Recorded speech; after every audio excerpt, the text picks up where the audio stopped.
안녕하세요. 오늘 저희는 좀 심각한 주제를 다루게 됐는데요. 인도와 파키스탄 간의 긴장이 아주 급격하게 고조되고 있다는 5월 10일자 블룸버그 기사를 좀 깊이 들여다보겠습니다. 네, 이게 지금 뭐랄까 수십 년 만에 가장 위험한 상황으로 가고 있다는 분석이 많아요. 그렇죠. 특히 핵무장 국가들이라는 점에서 더 우려가 큰데요.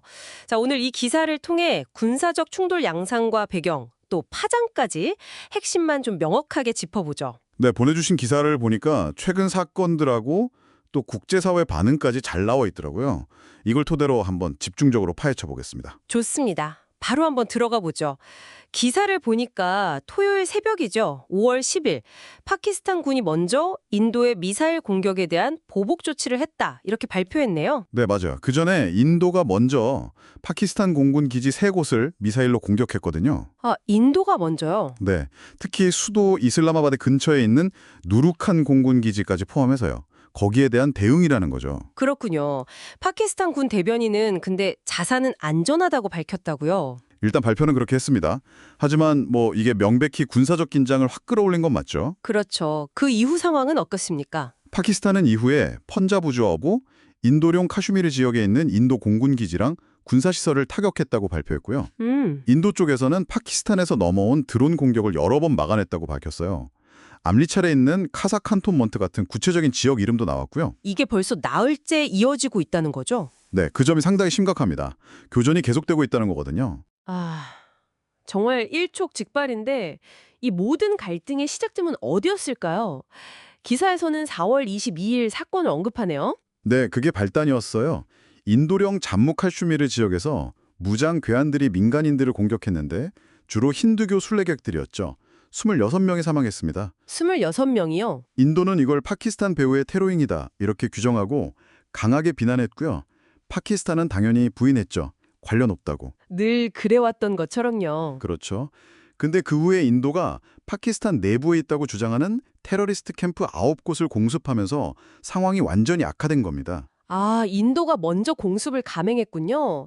파키스탄 영토 안으로요? 네, 파키스탄 측 주장은 이 공습으로 민간인 31명이 사망했고 이건 1971년 전쟁 이후에 인도가 가장 깊숙이 자기들 영토를 침범한 거다 이렇게 말하고 있어요. 와, 71년 전쟁 이후로 처음이라니 정말 심각한데요. 이러니 국제사회도 가만히 있을 수가 없겠죠. 그럼요, 바로 반응이 나왔습니다. 미국, 중국은 물론이고요.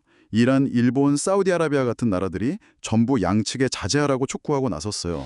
구체적인 움직임도 있었나요? 네, 마르코 루비오 미 국무장관이 직접 파키스탄 육군 참모총장하고 통화해서 긴장 완화를 시도했다는 보도도 있었고요. 아, 직접 통화까지. 네, 백악관도 트럼프 대통령이 양국 지도자랑 관계가 좋다고 언급하면서 뭔가 역할을 하려는 듯한 뉘앙스를 풍겼죠.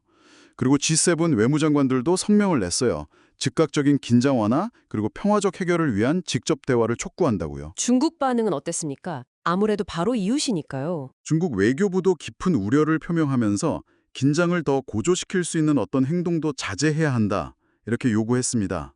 지역 안정이 중요하니까요. 파키스탄 내부 움직임도 좀 주목해야 할 것 같은데요. 쉐바즈 샤리프 총리가 국가 지휘 당국 NCA 회의를 소집했다는 보도가 있었어요. 이게 그 핵무기 관련 결정기구 맞죠? 네, 맞습니다. 국가주의당국은 핵무기 사용에 대한 최종 결정을 내리는 최고 의사결정기구예요. 이 회의를 소집했다는 것 자체가 지금 상황이 얼마나 위중한지를 그냥 단적으로 보여주는 거죠. 아, 정말 핵사용 가능성까지 염두에 둬야 하는 상황인가요? 그럴 가능성을 완전히 배제할 수는 없는 거죠. 파키스탄 기획부 장관이 이런 말도 했어요. 선제 핵 불사용 원칙, 그러니까 먼저 핵무기를 쓰지 않겠다는 원칙이 훼손되지 않기를 바란다고요. 그건 어떤 의미로 해석해야 할까요? 일단 핵 긴장을 관리해야 한다는 중요성을 강조하는 동시에 인도에게 대화로 나오라는 메시지를 보내는 걸로 볼 수 있겠죠. 상황이 더 악화되는 걸 바라지 않는다는 신호일 수도 있고요. 실제적인 피해나 영향도 이미 나타나고 있죠. 양국 다 영공 폐쇄하고 항공편 운항 중단하고. 그렇죠. 파키스탄이 영공을 폐쇄했고 인도 역시 북부하고 서부공항 32곳을 폐쇄했어요. 25개 국내선 노선 운항도 5월 15일까지 중단했고요.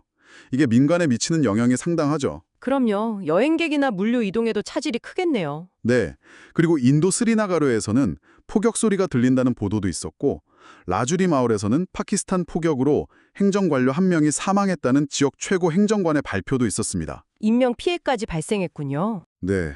파키스탄은 이번 군사작전에 녹은 랍작전, 오퍼레이션 몰튼 리드라는 이름까지 붙였어요. 녹은 납작전이요? 굉장히 강한 어조인데요. 그렇죠. 결연한 의지를 보여주는 대목이라고 할 수 있습니다. 금융시장도 바로 영향을 받아서요. 인도의 니프티 50 지수가 하락하는 등 경제적 불안정성도 커지고 있어요. 참, 1947년 분단 이후에 카슈미르를 둘러싼 갈등이 끊이지 않았지만 이렇게 또다시 위험 수위로 치닫는 걸 보니 안타깝네요.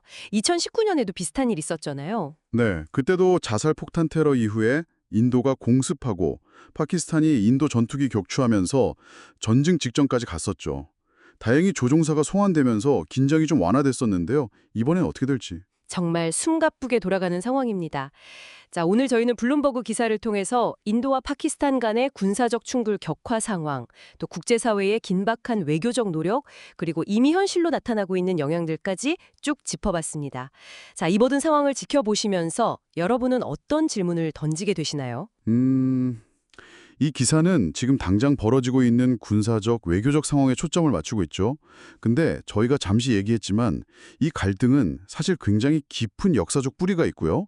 무엇보다도 핵이라는 아주 치명적인 변수가 있습니다. 그렇죠. 핵 문제입니다. 네.